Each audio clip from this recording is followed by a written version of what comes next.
Sometimes conflict ends the way it should. People talk, they apologize, they move on. But with certain personalities, something different happens. A small moment, a criticism, a rejection, a simple boundary can feel like something much bigger. For someone with strong narcissistic traits, that moment can wound the ego in a way that never truly heals. And from that wound, something begins to grow. A pattern some people describe as the narcissist's web. Instead of direct confrontation, the response becomes quiet, indirect, patient. A perceived slight slowly transforms into a campaign of punishment, not through open attacks, but through subtle pressure, rumors, manipulation, social exclusion, small acts of sabotage that are hard to prove but impossible to ignore. The goal is rarely obvious revenge. It's something quieter, more corrosive.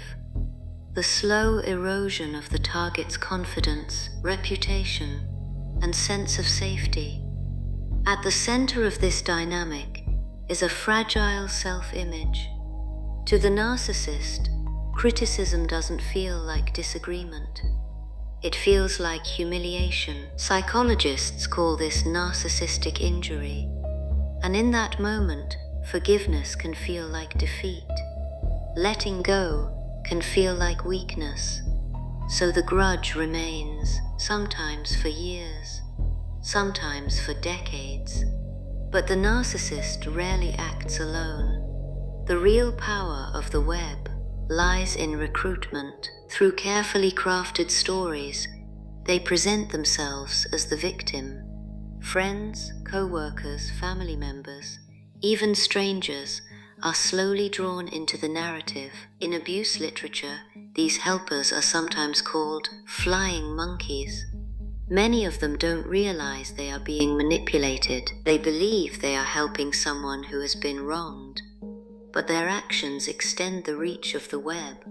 Rumors spread, relationships fracture, the target is watched, questioned, and quietly undermined. And through it all, the narcissist often appears calm, reasonable, even kind, while others carry out the pressure. The damage rarely arrives as one dramatic event. Instead, it feels like death by 1,000 cuts, a strange comment from a friend, a professional setback that doesn't make sense, an uneasy feeling that someone, somewhere is always watching. Over time, the target begins to question everything. Am I really the problem? Who can I trust?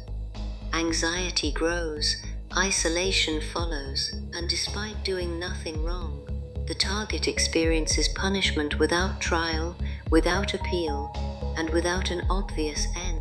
Escaping the web often requires distance, boundaries, sometimes complete silence, and the slow rebuilding of life outside the narcissist's reach. Because in the end, there is a tragic irony. In their attempt to maintain power and superiority, the narcissist builds an entire world around the grudge. But that world becomes its own prison. The obsession never ends, the resentment never fades, and while the web may stretch far, it is still built on illusion, and illusions eventually unravel.